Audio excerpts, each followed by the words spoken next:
มู่กันมีอย่างกันได้บ่ ก็แล้วแต่อารมณ์ของเจ้าของ เคยมีอย่างกันกับหมู่บ่ บุ้งบ่เคยช่วยสิ เคยคิดอยากลองคิดอยากมีบ่ ก็ยากอยู่ เขาเชื่อจังไหนมีวิธีจังไหนเขาจะสิได้มีอย่างกันเอง แล้วก็บ่ยากมอมเบียร์ค่ะเจ้า เคยแบบว่ามีหมู่ตัวหมู่เคยมีอย่าง แล้วแต่ค่ะเจ้าว่ามันสิทธิ์ของค่ะเจ้าเขาก็บ่มี แล้วก็คือว่าหมู่หันหมู่ไปยิงหมู่ไปตาย ยิงก็ได้ซ้ายก็ได้ ก็คิดว่าได้ ย้อนอย่างคิดบ่ได้ นั่นว่าพิงกับอารมณ์ แล้วเขาเคยแล้วแบบว่าคิดอย่างอยากจะมีกับหมู่ใช่ไหม ก็เคยคิดอยู่ จะได้บ่ล่ะ กับบ่ได้ มีวิธีบ่เฮ็ดจังได๋จึงว่าสิได้มีอย่าง กับบ่อยากได้เนาะเพราะว่ามีแฟนแล้ว แล้วสมมุติว่าหมู่เขาคิดจะมีอย่างกับเขาเด้เขาสิจังได๋ แล้วแต่อารมณ์ อันนั้นล้มพาไปกระจัดเลยเนาะ โดย น่าจะได้อยู่ ถ้าเป็นคนต้องการ แล้วเคยบ่เคยที่ว่ามีอย่างกันกับหมู่ ที่ผ่านมาก็บ่เคย ปัจจุบันนี้เคยเป็นบ่ เคยอยู่ แล้วเคยมีบ่แบบว่าหมู่แบบว่าแอบมาเขาแล้วมาขอมีอย่างกับเขา เคย สินะ มี แล้วเขาจังได๋ปฏิเสธหรือว่าจัดเลย ปฏิเสธเลย ก็อย่างที่ปฏิเสธ เพราะว่าแบบความรู้สึกเป็นหมู่เพื่อนกัน ได้อยู่เป็นกับบุคคลเลยเนาะ แล้วเขาเด็กเคยคิดบ่ที่ว่าอยากมีอย่างกับหมู่สิ มีอยู่แอบอัพเลยเนาะบ่เคยคิดอย่าง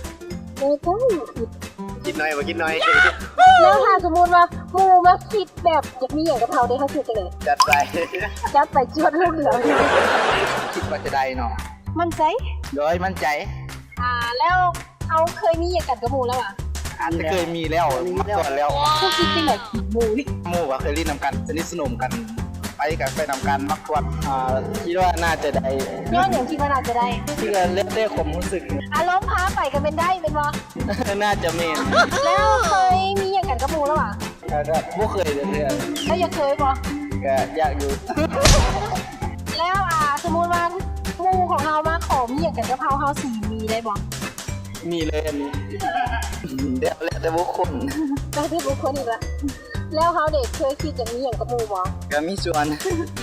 แล้วถ้าสมมุติว่ามื้อหนึงหมู่มาขอมีอย่างกับเขาสิเฮ็ดจังได๋เขาสิยอมบ่ พวกลง คือมาใจง่ายแท้ บอกว่ากันให้เนาะบ่ได้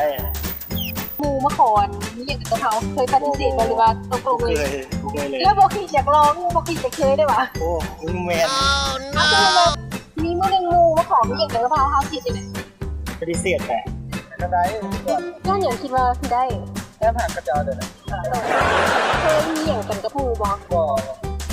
แล้วเขาสิเฮ็ดจังได๋จังสิได้มีอย่างกันกับหมู่ถ้าว่าหมู่บ่ยอม ก็มีทางเดียวแล้วมอมเบียร์เลย